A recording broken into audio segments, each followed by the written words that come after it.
हमारी संस्कृति, हमारे संस्कार सदा रहें हमारे साथ। सब्सक्राइब करें तिलक। दुर्योधन, जो आज्ञा पितामह। तुम अर्जुन की शक्तियों को नहीं जानते। अर्जुन के पास वो भयंकर दिव्यास्त्र है। इन शस्त्रों से सुसज्जित अर्जुन से जीतने का सामर्थ्य तुम में से किसी में भी नहीं है। इसलिए दुर्योधन, अब भी समय है। अपने शेष भाइयों के प्राणों की सुरक्षा कर लो। पांडवों से समझौता कर लो। मैं तो मरते मरते भी यही चाहूंगा कि कौरव और पांडवों में समझौता ही हो। मैंने तो सदा ही यही प्रयास किया है। विदुर ने भी प्रयत्न किया, भगवान श्री कृष्ण ने भी चेष्टा की, परंतु तुमने उनमें से किसी एक की भी न सुनी। और अब यह भीषण संहार हो रहा है। और अब भी तुम ये भीषण संहार रोक सकते हो दुर्योधन, रोक सकते हो। युद्ध सभा में मैंने अपनी जिह्वा को लगाम देकर बड़ी भयंकर भूल की थी वत्स।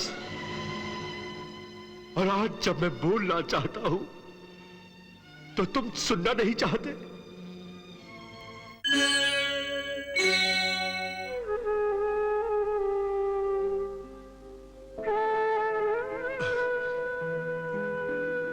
गुरु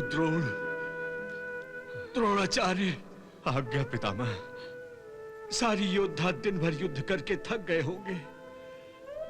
अब उन्हें विश्राम की आवश्यकता है।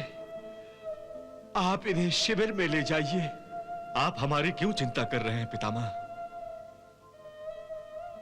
हम आपको छोड़कर कैसे जा सकते हैं? गुरु द्रोण, मुझे एकांत की आवश्यकता है, एकांत की। नहीं पितामह, नहीं। हम आपको इस दशा में अकेला छोड़कर कैसे जा सकते हैं? आपकी देखभाल करना हमारा कर्तव्य है पितामह। आप ये सोच भी कैसे सकते हैं पितामह कि हम आपको अकेला छोड़कर चल देंगे? मैं तो आपके साथ ही रहूंगा पितामह, आपकी सेवा करूंगा। आपको कुछ नहीं होगा। नहीं अर्जुन, मुझे कुछ नहीं होगा, कुछ नहीं होगा मुझे। प्रभु, अब आप ही इन्हें समझाइए। कृपया इन्हें ले जाइए भगवान। अर्जुन, पितामह को कुछ नहीं होगा, और हो भी कैसे सकता है? मृत्यु जिनके आगे स्वयं हाथ बांधे खड़ी हो कि प्राण ले जाने की आज्ञा दीजिए, ऐसे पितामह का कोई क्या बिगाड़ सकता है? गुरु द्रोण, आप इन सबको ले जाएं। मुझे दुर्योधन से अकेले में बातें करनी है।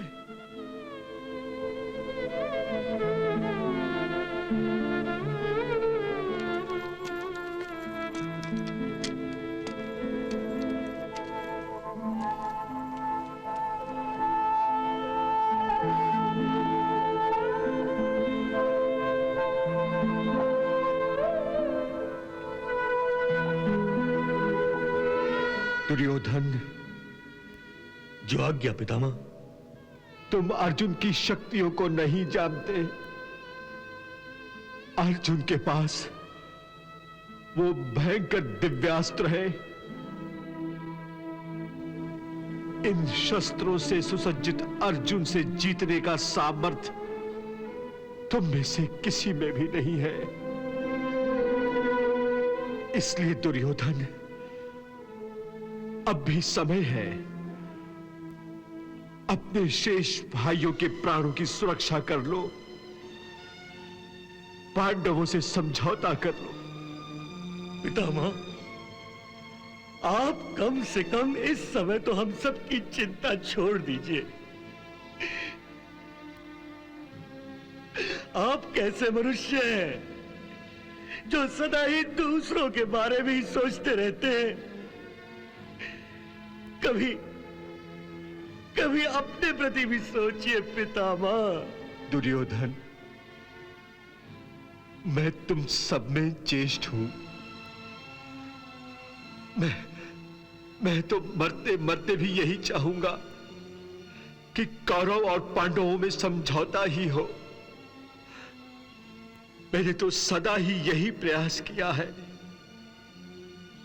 विदुर ने भी प्रयत्न किया, भगवान श्री कृष्ण ने भी चेष्टा की, परंतु तुमने उनमें से किसी एक की भी न सुनी। और अब ये भीषण संहार हो रहा है, और अब भी तुम ये भीषण संहार रोक सकते हो दुर्योधन, रोक सकते हो। समस्त कुरुकुल के लिए यही उचित है। तुम संधि कर लो, तुम संधि कर लो वत्स। दुर्योधन,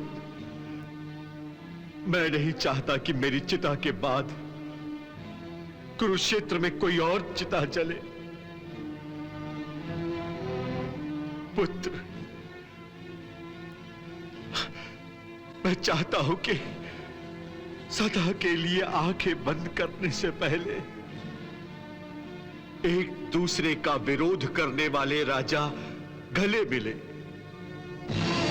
पिता पुत्र से गले मिले, भांजा मामा से गले मिले,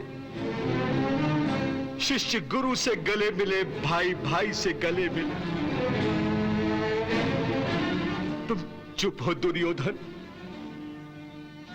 ये मरण बड़ा ही भयानक होता है वत्स। द्यूत सभा में मैंने अपनी जिह्वा को लगाम देकर बड़ी भयंकर भूल की थी वत्स, और आज जब मैं बोलना चाहता हूं तो तुम सुनना नहीं चाहते। कदाचित तुम कुछ सोच रहे हो पुत्र, सोचो, हाँ सोचो पुत्र। तुम्हें निर्णय लेने के लिए समय चाहिए ना। मैं देने के लिए तैयार हूं। हाँ, जितना समय चाहिए ले लो, जितना समय चाहिए ले लो। ये शैया मृत्यु शैया तो है, परंतु मेरे प्राण मेरी मृत्यु के नहीं, मेरे अधीन है।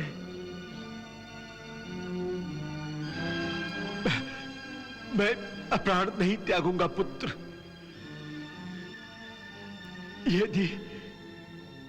यदि तुम इस युद्ध को समाप्त करना चाहते हो तो मुझे बताओ, मुझे बताओ। और यदि ऐसा करते हुए तुम्हारे मन में ग्लानि की भावना आए, मन में संकोच आए, तो मैं युधिष्ठिर को आदेश दूंगा। वो मेरी आज्ञा का अपमान नहीं करेगा।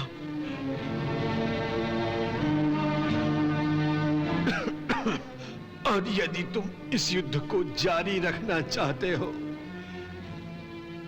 तो मैं इस युद्ध को रोकने का आदेश देकर युधिष्ठिर का अपमान नहीं करूंगा।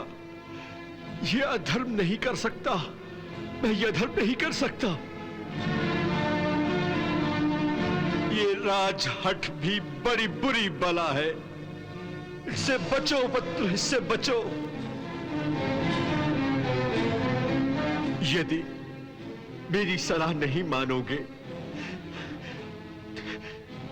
तो अंत में पछताने का भी समय नहीं मिलेगा तुम्हें, क्योंकि पछताने के लिए जीवन का शेष होना आवश्यक होता है पुत्र, शेष होना आवश्यक होता है।